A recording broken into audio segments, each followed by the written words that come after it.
Stærstu málin eru auðvitað það sem snýr að ríkinu og á okkar mati samstaða og að vinna saman Reykjanesbæingar. Það eins og heilsugæslan, Fjölbrautaskólinn og allir þessi atriði sem að snúa að ríkinu.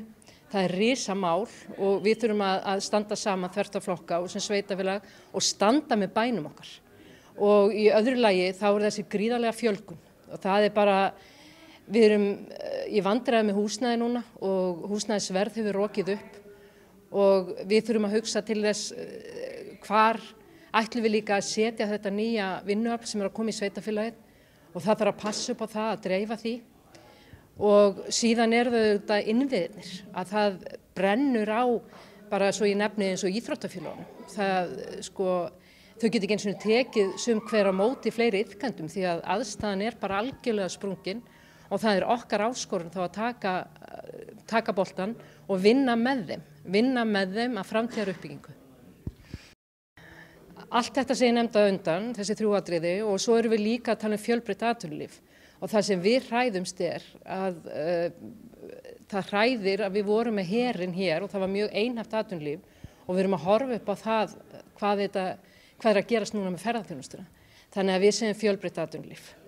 Og síðan það líðan barna og unglinga og þar sem að bara algjörlega hræðilegt að hugsa til þess að kvíði, depurð og þunglyndi eru hvílíkt að aukast og þar þurfum við að horfa á forvarnir í gegnum skóla, íþróttafélög og tómstundamál og vinna með fólkinu þar og síðan það bara annað að það hvernig við að bregðast við og bara sem foreldrar þá vantar okkur virkilega stuðning hvert á að leita, hver á að aðstoða með sem foreldri og sama við fagfólkið sem í skólanum. Það vantar geðheilbrigðisfólk og fagfólk á þessu sviði.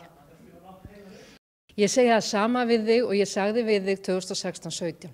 Þessi ömurlegi farsi hjá United Silicon sem á sér ekki hliðstæðu. Við verðum að standa með bæjarbúum. Þetta ekki í boði. Þetta á bara að vera í lagi. En ef að þess einhvers kostur að hvort sem að heiti United Silicon eða einhver annar iðnaður eða starfsemi að við eigum bara að spyrja hvað vilja bæjarbúar? Hvernig sveitafélag vilja bæjarbúar búa í?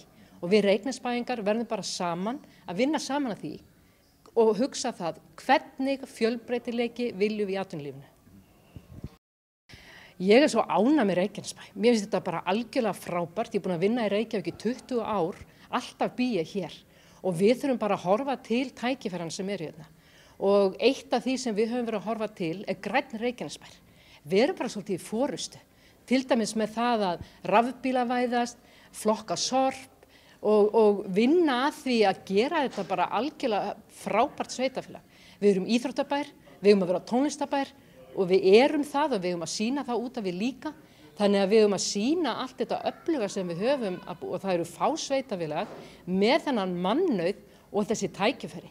Og við þurfum að vera þar og tala hvað bærir okkar algjörlega frábær.